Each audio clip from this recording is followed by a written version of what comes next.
Help me grow my hair back, doctor. I'm not that kind of doctor. Let us now take a closer look at this Dr. Fate, the Agent of Order. Yeah, he's from Injustice. Let's look at the details. With his helmet of fate, you can see there's some designs here, some inscriptions, some runes there, and some details which look like marbling. I love how they painted, or maybe it's the color of the material. The helmet looks nice, it looks metallic, it looks a lot like Dr. Fate. I love the details, I love the eye sockets, I love how they decided to put black paint around the eyes, makes it pop. Details are not too much, and they are not lacking at the same time. It's just about right. Heading on over to his body, you can see the amulet of Anubis over here on his chest.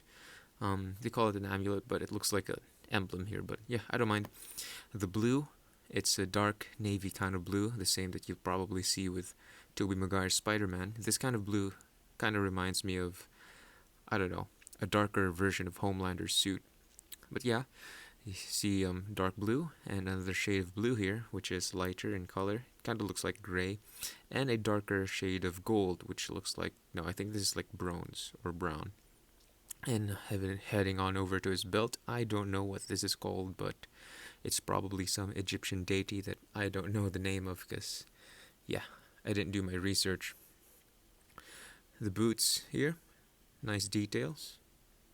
Good work all around. Even some plating there on the soles. His hands. That's some good sculpting. The paint is just right. There's no excess. The hands, however, they might need to be repainted to have the same shade as this ball joint, but I don't mind. You know, it looks good. Heading on over to his cloak of destiny, not bad. It's pretty standard, basic painting. I mean, no, they didn't paint this. I think it's molded and the material is this color. It's not two-tone. You can see that it's pegged right in there and glued. Simple design, and I don't mind. I might end up replacing it with a cloth cape, but for now, it's alright. The details on this guy are really good.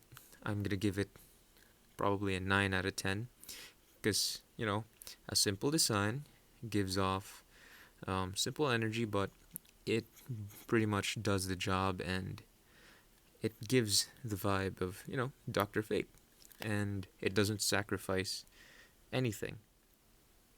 Some additional pointers I'd like to point out is that this figure feels well textured, and you can see it in the details, in the sculpting that they did.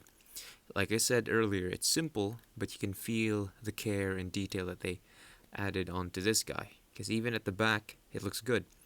He looks like he's wearing a military uniform underneath his mystical armor, but it pretty much works. And the choice for paint is really good, and he looks like he jumped right out of the video game. Good job for McFarlane Toys in recreating this Injustice version of Dr. Fate. And, you know, thumbs up and well done to them.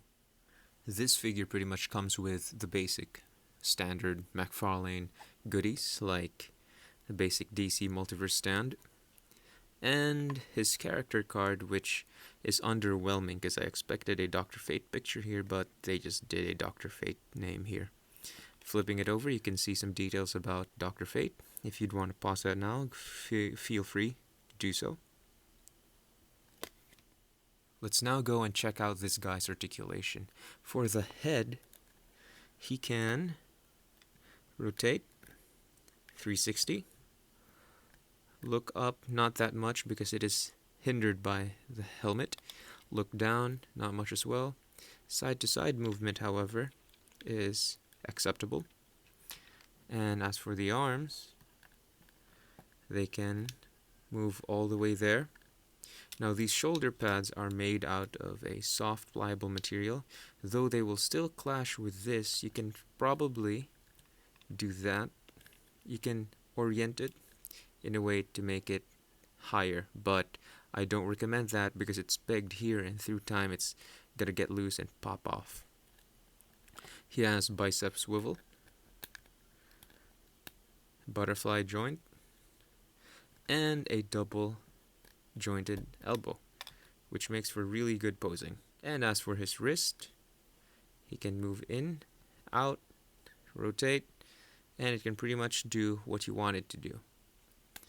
And as for the torso, move left, right, side to side, not that much. A design flaw from this figure is that because they chose to go with aesthetic, is they did not make a cut here. So what that does is it's going to impede your torso movement, though it's going to make it look good. So he can't really bend backwards or forwards as much, even though this middle section here is a soft plastic. But yeah, that's pretty much it about his torso. And for the legs, they made really good cuts here that I wish they still implemented with newer figures now, because the way they did this, it doesn't look like a McFarlane diaper, and he can actually kick properly without fighting with the mold.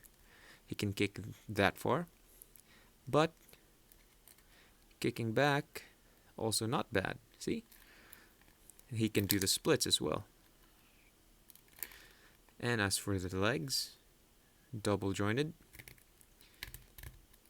which makes for good articulation. And feet, up, down, rotate, and toes, fold up, and fold straight. Action figure posing time. Flying Sorcerer, Dr. Kung Fu, The Split of Fate, and Pissed Off Doctor.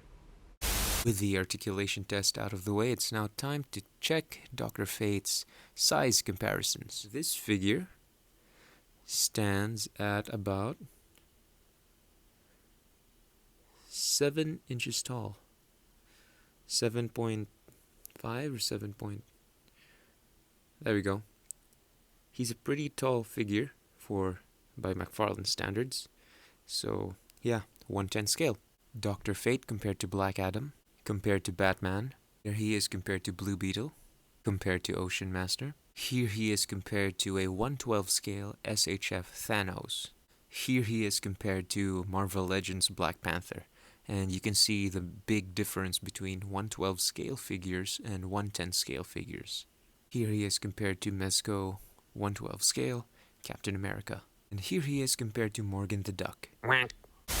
Dr. Fate from the Injustice video game by McFarlane Toys is an overall good figure. What this figure lacks in accessories is made even by good articulation and wonderful details, such as sculpting and paint. At the end of the day, I give this figure a solid 8 out of 10. Follow me on Instagram. Check out my TikTok too. Please subscribe. Thank you for watching.